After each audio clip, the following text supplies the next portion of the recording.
तो फिल्म की शुरुआत होती है और हमें कुछ सोल्जर्स फौजी दिखाए जाते हैं जो अपनी ड्यूटीज पर खड़े थे। यहाँ पर हमें बताया जाता है हमारी गैलेक्सी में एक ऐसा प्लेनेट है जहाँ पर बहुत बड़े बड़े क्रिएचर्स एलियंस पाए जाते हैं। उस प्लेनेट के चारों तरफ मेट्रॉइड्स का दायरा बना हुआ है। वो क्रिएचर उन मेट्रॉइड्स का इस्तेमाल करते और अर्थ पर बार बार हमला किया करते थे। अब इस प्लेनेट को किसी तरह भी तबाह करना था और इसी प्लेनेट को तबाह करने के लिए ये सोल्जर्स तैयार किए जाते थे। अब जिसके बाद हम कुछ सोल्जर्स को उसी प्लेनेट पर देखते हैं जहाँ पर एलियन क्रिएचर्स पाए जाते थे। वो सभी उन क्रिएचर्स का मुकाबला कर रहे थे पर वो उन पर बहुत ज्यादा भारी पड़ते हैं। वो बड़े बड़े दिखने वाले क्रिएचर्स उन पर हमला कर रहे थे। इसके बाद हमें कहानी 1 साल पहले की दिखाई जाती है। हम एक टीचर को देखते हैं जो कि यूनिवर्सिटी में स्टूडेंट्स को सोल्जर्स यानी फौजी बनने का कह रहे थे। टीचर कहते हैं तुम सबको अपनी पढ़ाई पूरी करके एक सोल्जर बनना चाहिए, वो लड़की हो या फिर लड़का। यहीं पर एक लड़का जिसका नाम जॉनी होता है वो बैठा अपनी ड्राइंग बना रहा था और अपने टीचर की भी बात को सही तरह से नहीं सुनता। ये देखकर इस बात का अंदाजा लगाया जा सकता है कि जॉनी पढ़ाई में भी बस पूरा ही था। थोड़ी देर बाद वो अपनी दोस्त के साथ जिसका नाम कैरमन होता है अपना रिजल्ट देखने जाता है। कैरमन के मैथ्स में 97% नंबर आते हैं जिससे वो बहुत खुश थी। उसका सपना जो पूरा होने वाला था और वो भी स्पेसशिप का पायलट। जब उसे नंबर अच्छे आने पर एडमिशन मिल सकता था, उधर ही जॉनी के मैथ्स में सिर्फ 35% नंबर आते हैं, जिसे देखकर वहाँ पर खड़ा जॉनी का दोस्त उसका मजाक बना रहा था। ये देखकर उसे बहुत गुस्सा आता है। यूनिवर्सिटी में स्टूडेंट्स के दरमियान में मैच होता है जिसमें जॉनी ने भी हिस्सा लिया था। वहीं पर एक लड़का जो कि मोबाइल इन्फेंट्री में पायलट था वो मैच खेलता हुआ कैरमन से बात करता है और उसे अपने बारे में बताता है कि मैं एक पायलट हूँ। कैरमन को उससे बात करके अच्छा लगता है और ये देखकर वहाँ पर जॉनी को गुस्सा आ गया था। उस पायलट लड़के को कैरमन से दूर रहने का कहता है। इसी दरमियान उन दोनों की बात करते हुए लड़ाई हो गई थी। ऐसा इसलिए था क्योंकि जॉनी कैरमन को पसंद करता था और इसी गुस्से में जॉनी ने मैच को जीत भी लिया था। अब जब वो घर आता है तो अपने मॉम डैड से मोबाइल इन्फेंट्री में जाने की बात करता है, जिस पर उसके डैड उसे मना कर देते हैं, ये कहकर कि वहाँ पर जाकर तुम्हारी जान को भी खतरा हो सकता है और हम ऐसा नहीं चाहते कि हमारी बेटी को कोई भी नुकसान हो। पर जॉनी की मॉम इस बात को समझ जाती है कि जॉनी कैरमन के पीछे मोबाइल इन्फेंट्री में जाना चाहता है और इसीलिए अब वो अपने बेटे की खुशी की खातिर मान भी गई थी। जिसके बाद हमें मोबाइल इन्फेंट्री दिखाई जाती है जहाँ पर जॉनी और कैरमन अपने फॉर्म को जमा करवाने आए थे। तभी यहाँ पर जॉनी का दोस्त भी आ जाता है जो यहाँ पर साइंटिस्ट की पोस्ट पर आया था। अब इन तीनों को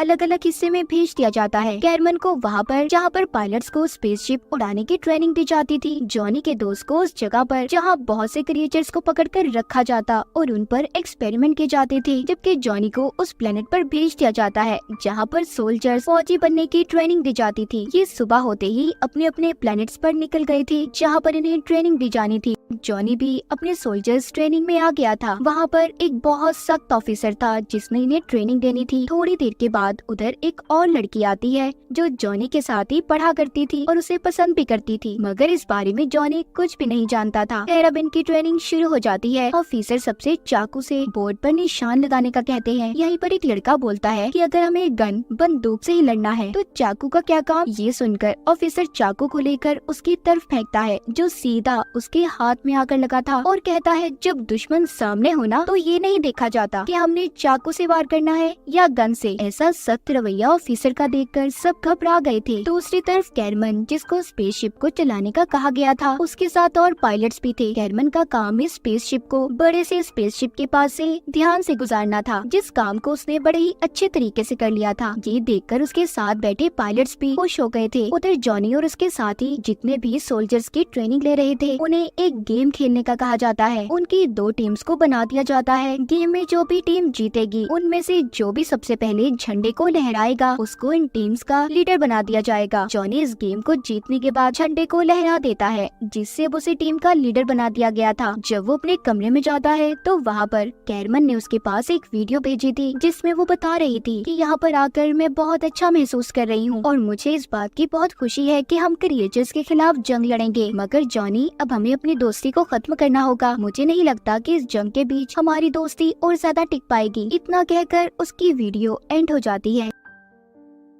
जॉनी ये देखकर बहुत दुखी हो गया था क्योंकि वो कैरमन को पसंद करता था। तभी जॉनी के पास उसका एक और दोस्त आता है और कहता है फिक्र नहीं करो यार, सब ठीक हो जाएगा, हम सब है ना तुम्हारे साथ। अब अगले दिन इन्हें फिर से गेम खिलाई जाती है जिसमें अब इन्हें असल गोलियों का सामना करना था। जॉनी को ये गेम भी जीतना था और साथ ही अपनी टीम के लोगों को भी बचाना था। उनके सामने स्टैचू सोल्जर्स थे जो असल गोलियों से इन पर हमला कर रहे थे। तभी गेम के दौरान जॉनी के एक साथी के हेलमेट में कुछ मसला हो जाता है, उसे कुछ दिखाई नहीं दे रहा था। तब जॉनी उसे हेलमेट उतारकर ठीक करने का कहता है। इसी दौरान जैसे ही वो हेलमेट उतारता है एक गोली सीधा उसके सर में आकर लगी थी और जॉनी का साथी वहीं पर मर जाता है। ये देखकर जॉनी को कुछ समझ नहीं आ रहा था कि उसने ये क्या कर दिया। अब ऑफिसर जॉनी को पकड़कर अपने सीनियर के पास लेकर जाता है जो उसे लीडर का बैज वापस ले लेता है और जॉनी को 100 कोड़े मारने की सजा भी दी जाती है क्योंकि उसकी वजह से उसके एक साथी की जान गई थी। उसकी शर्ट उतारकर उसे बांधकर 100 कोड़े मारे गए थे जिससे उसे बहुत तकलीफ भी हो रही थी। जिसके बाद जॉनी ये फैसला करता है कि वो यहाँ पर नहीं रहेगा क्योंकि इसकी वजह से उसके एक साथी की जान चली गई। वो अब वापस जाने का फैसला करता है। तभी उसे उसके मॉम डैड की वीडियो कॉल आती है। जॉनी कहता है आप लोगों ने मुझे सही कहा था, मुझे यहाँ पर आना ही नहीं चाहिए था। तभी बातों के दौरान जॉनी देखता है उसके मॉम डैड के घर के बाहर अचानक से अंधेरा हो गया था और वीडियो कॉल भी बंद हो जाती है। जब वो इस फैसिलिटी को छोड़कर जा रहा था तो वो सभी सोल्जर्स को देखता है जो खड़े टीवी पर खबर को सुन रहे थे कि एलियन क्रिएचर्स ने सभी शहरों पर हमला कर दिया है जिसमें जॉनी का शहर भी शामिल था। ये देखकर वो बहुत दुखी हो जाता है। अब वो इस फैसिलिटी से ना जाने का फैसला करता है और साथ ही साथ उन क्रिएचर से भी लड़ने का कहता है। एक मीटिंग के बाद सबको एलियन क्रिएचर्स के खिलाफ जंग लड़ने के लिए तैयारी करने का कहा गया था। जॉनी का दोस्त जो अब साइंटिस्ट बन चुका था वो वीडियो के जरिए सभी प्लैनेट्स पर सोल्जर्स को एलियन की कमजोरी के बारे में बताता है कि अगर सीधा उनके दिमाग पर हमला किया जाए तो वो जल्दी मर जाएंगे। इधर फैसिलिटी में जॉनी सभी के साथ मिलकर जब जंग की तैयारी कर रहा था तो वहाँ पर कैरमन भी आती है जिसे देखकर जॉनी खुश तो हो गया था मगर जब वो उसके साथ उस पायलट लड़के को देखता है जिससे इसने यूनिवर्सिटी में मैच को भी जीता था, वो कैरमन से कहता है ओ अच्छा, तो अब मैं समझा कि तुमने मुझसे दोस्ती क्यों खत्म कर दी। इसी बात पर वो पायलट लड़का जॉनी का मजाक बना रहा था। तभी उसे बहुत ज्यादा गुस्सा आ जाता है जिससे उस पायलट लड़के और जॉनी के दरमियान में लड़ाई हो गई थी। इस लड़ाई में जॉनी बहुत ज्यादा जख्मी हो जाता है इसीलिए उसे हॉस्पिटल भेज दिया गया था। अब उसके पास उसके दोस्त आते हैं जिसमें वो लड़की भी थी जो जॉनी को पसंद किया करती थी। ये सब मिलकर जॉनी को कहते हैं कि फिक्र नहीं करो, हम है ना तुम्हारे साथ। और साथ ही अब इन्होंने बाजू पर एक जैसे टैटू को भी बनवा लिया था। अब ये सभी एलियन क्रिएचर्स के प्लेनेट पर जाने के लिए तैयार थे। सब अलग अलग स्पेसशिप में सवार हो जाते हैं। जिस स्पेसशिप में जॉनी था उस स्पेसशिप को कैरमन और पायलट लड़का चला रहे थे। जब ये उनके प्लेनेट की तरफ बढ़ते हैं तो इन्हें अपनी तरफ आती हुई रोशनी दिखाई देती है। कैरमन के साथ बैठी कैप्टन कहती है कि इसका हमें कोई खतरा नहीं, हमने इस पर रिसर्च की है। मगर जब ये थोड़ा सा आगे जाते हैं तो इन्हें पता चलता है कि वो रोशनी कोई आम रोशनी नहीं थी बल्कि एलियंस क्रिएचर की भेजी गई खतरनाक रोशनी थी जो इनके स्पेसशिप को नुकसान पहुंचा रही थी। पर जैसे तैसे करके कुछ स्पेसशिप प्लेनेट पर लैंड कर जाते हैं। उनमें से सोल्जर्स निकलकर एलियंस पर टूट पड़े थे। लेकिन इसी लड़ाई के दौरान जॉनी के एक दोस्त को क्रिएचर एलियन ने मार दिया था जो दिखने में काफी अजीब और किसी बड़ी सी मकड़ी जैसे लग रहे थे। इधर जमीन के फटने की वजह से वो लड़की भी नीचे गिर जाती है जो जॉनी को पसंद किया करती थी। उसे भी एक एलियन क्रिएचर खींचकर ले जा रहा था। तभी सभी सोल्जर्स को वापस जाने का हुक्म दिया जाता है क्योंकि एलियन क्रिएचर्स उन सोल्जर्स पर भारी पड़ रहे थे जैसे उन्हें पहले ही पता हो कि उन पर हमला होने वाला है।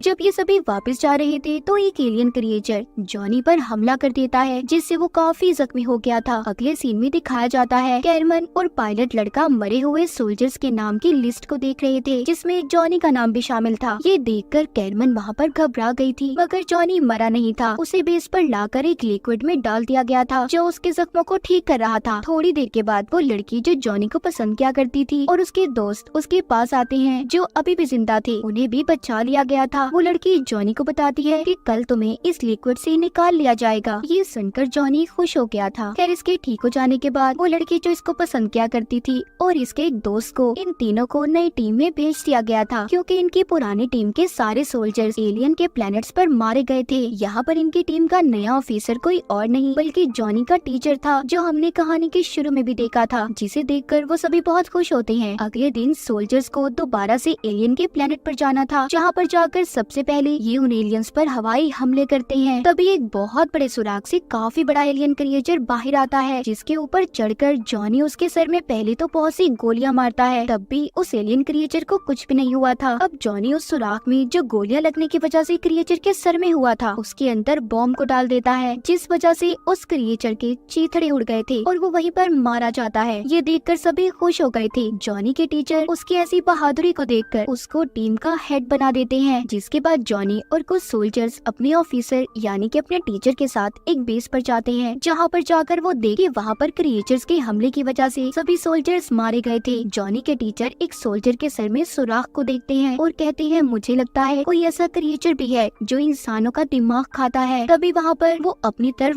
बहुत से एलियन क्रिएचर्स को आते देखते हैं जिन्होंने उस बेस पर हमला कर दिया था। उन्हीं में कुछ एलियन क्रिएचर्स उड़ने वाले भी थे जो अब जॉनी और उसके साथियों पर हमला कर देते हैं। वहाँ पर जॉनी के टीचर उसको मदद बुलाने का कहते हैं। कुछ देर के बाद वहाँ पर कैरमन और पायलट लड़का स्पेसशिप को लेकर आ गए थे। पायलट लड़का सभी को स्पेसशिप के अंदर जाने का कहता है क्योंकि वहाँ के हालात बहुत खराब हो चुके थे। इसी दौरान जमीन के अंदर से बहुत बड़ा क्रिएचर बाहर आता है जिसने टीचर को अपनी तरफ खींच लिया था। जॉनी अपने टीचर को बचाने की कोशिश कर रहा था मगर नहीं बचा पाता। उस क्रिएचर ने टीचर की दोनों टांगों को खा लिया था। टीचर से दर्द बर्दाश्त नहीं होता, इसीलिए वो जॉनी को खुद को मारने का कहते हैं और अपनी जगह उसने जॉनी को अब ऑफिसर बना दिया था। जिसके बाद वो लड़की जो जॉनी को पसंद किया करती थी वहाँ उस क्रिएचर के मुंह में बॉम्ब को डाल देती है क्योंकि वो अपने टीचर का उससे बदला लेना चाहती थी। बॉम्ब फटते ही वो क्रिएचर मर गया था। ये देखकर वो खुश होती है कि उसने अपने टीचर का बदला ले लिया। जैसे ही वो पीछे मुड़ी थी वो इस बात को भूल जाती है कि अभी भी और भी क्रिएचर्स पीछे से आ सकते हैं। तभी एक क्रिएचर ने पीछे से आकर अपने दांत उसके जिस्म में घुसा दिए थे जिससे वो काफी ज्यादा जख्मी हो गई थी। जॉनी उसको बचाकर स्पेसशिप में लेकर आता है मगर रास्ते में ही उसने दम तोड़ दिया था। मोबाइल इन्फेंट्री पहुंचने के बाद सभी मिलकर उस लड़की का फ्यूनरल करते हैं। जॉनी उसकी मौत पर बहुत दुखी था। जिसके बाद वहाँ पर अब जॉनी का वो दोस्त आता है जो साइंटिस्ट बन चुका था। वो बताता है कि मुझे पता चला है उस प्लेनेट पर ऐसा एलियन क्रिएचर भी है जो इंसानों का दिमाग खाता है, तो तुम्हें वहाँ उस प्लेनेट पर दोबारा जाना होगा और उधर जाकर उस क्रिएचर को जिंदा पकड़कर वापस लाना है ताकि मैं उसके दिमाग पर एक्सपेरिमेंट करके रिसर्च कर सकूं, इस बात का पता लगा सकूं कि उन क्रिएचर्स को कैसे खत्म किया जा सकता है। ये सब सुनकर जॉनी क्रिएचर के प्लेनेट्स पर जाने के लिए दोबारा से तैयार हो गया था। हालांकि वो जानता था कि उसकी जान को खतरा भी हो सकता है।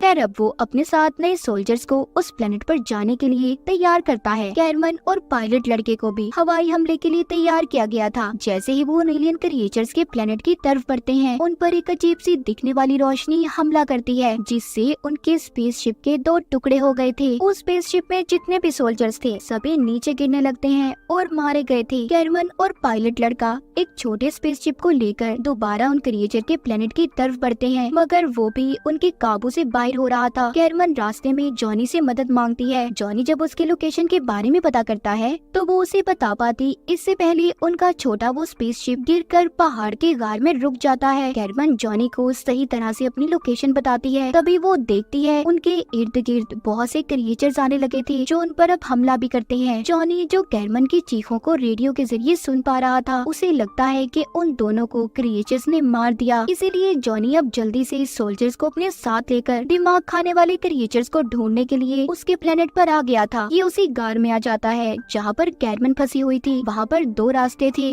जिससे उसे ये लगता है कि उसे एक रास्ते पर जाकर कैरमन को ढूंढना चाहिए, क्या पता वो जिंदा हो। ये अपने साथ 2 सोल्जर्स को लेता है और उस रास्ते पर चल पड़ता है, जबकि दूसरे रास्ते पर बाकी के सोल्जर्स को जाने का कहता है। उधर कार के अंदर कैरमन और पायलट लड़का अभी तक जिंदा थे। उन्हें चारों तरफ से एलियन क्रिएचर्स ने घेरा हुआ था। वहाँ पर उनके सामने एक बहुत बड़ा क्रिएचर बाहर आता है। ये वही क्रिएचर था जो इंसानों का दिमाग खाया करता था। वो अपना एक नोकीला टेंटिकल पायलट लड़के के सर में मारता है और उसके दिमाग के साथ साथ सारे खून को चूस गया था जिससे उसकी मौत हो जाती है। जब वो क्रिएचर कैरमन पर हमला करने ही वाला था तो उसने चाकू से उसके एक टेंटिकल को काट दिया था। कुछ देर के बाद जॉनी भी वहाँ पर पहुँच जाता है। उसके हाथ में बॉम्ब था। वो दिमाग वाले क्रिएचर से कहता है इसको तुम जानते होगे ना कि ये क्या है, अगर तुमने कैरमन को ना छोड़ा तो मैं सभी को मार दूंगा। ये सुनकर वो क्रिएचर दोबारा से एक बड़े से सुराख में चला जाता है। उसके इर्द गिर्द बहुत से क्रिएचर जमा हो गए थे जो उसे बचा लेते हैं, जिसके बाद वो क्रिएचर्स उन पर हमला करने लगे थे, जिस वजह से जॉनी का एक साथी काफी ज्यादा जख्मी हो गया था। वो अब जॉनी से बॉम्ब को ले लेता है और कहता है तुम सब लोगों को यहाँ से लेकर बाहर चले जाओ, इसके अलावा हमारे पास कोई और रास्ता नहीं है। जॉनी अब उसे बॉम्ब देकर बाकी सबको लेकर वहाँ से निकल जाता है। जॉनी के साथी ने उस बॉम्ब को फाड़कर सभी क्रिएचर्स को मार दिया था। जॉनी और उसके साथ जब बाकी के लोग गार से बाहर आते हैं तो सभी सोल्जर्स उन्हें खुशियां मनाते दिखाई दे रहे थे, क्योंकि सबने मिलकर उस दिमाग खाने वाले क्रिएचर को जिंदा पकड़ लिया था। वहाँ पर जॉनी का दोस्त साइंटिस्ट आता है और कहता है आखिरकार ये क्रिएचर्स हमसे डरने लगे। ये सुनकर सभी खुश हो गए थे। उस क्रिएचर को अब मोबाइल इन्फेंट्री में लाया जाता है, जहाँ पर उस पर टेस्ट किए जा रहे थे। और आखिर में हम एक आवाज को सुनते हैं कि मोबाइल इन्फेंट्री में और भी सोल्जर्स की जरूरत है, तो जल्दी से आए और अपना नाम दर्ज करवाएं। इसी के साथ इस फिल्म की कहानी यहीं पर खत्म हो जाती है।